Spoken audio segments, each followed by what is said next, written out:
The second negative's first claim stated that the assault weapons ban of 1994 had a lot of loopholes. Florence is correct. The ban did have a lot of loopholes. However, like Gabriella stated earlier, the assault weapons ban was never intended to be a comprehensive fix for gun violence. Its purpose was to reduce the frequency and lethality of mass shootings like the ones in Parkland and Sandy Hook.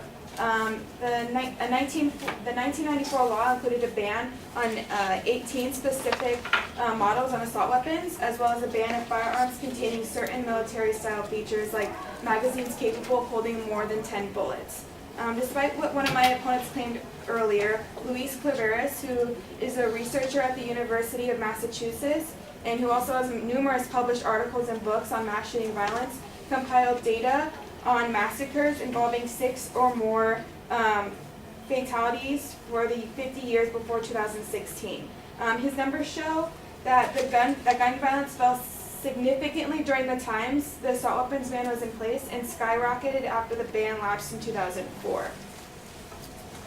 A separate mass shooting database compiled by Mothers Jones magazine also states this exact same thing.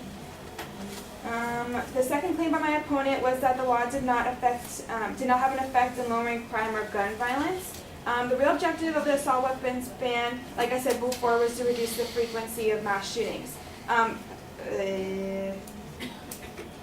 What is more concerning is what the numbers show for the years after Congress allowed the assault weapons to lapse.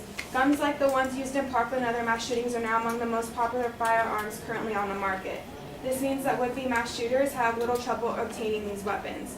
Gun violence is a major epidemic in America. A study from the Brady campaign to prevent gun violence estimated that around 114,000 people are shot each year. That's about the population of the city of Pomona. And laws preventing that amount of death, even if it's only saving a few hundred lives, is a law that should be passed. The third claim by my opponent was that the ban would negatively affect the U.S. economy because our country is the world's largest arms producer and sellers. A ban on assault weapons would not significantly damage the firearms industry because, according to Global Risk Insights, they only make up around 2 to 3% of the firearms owned in the United States. Based on the trajectory of shootings in the United States, these events will continue to occur if the issues are not addressed seriously. Legislation terminating the sales of the deadlier assault-style weapons would reduce these tragedies without hurting the firearms industry.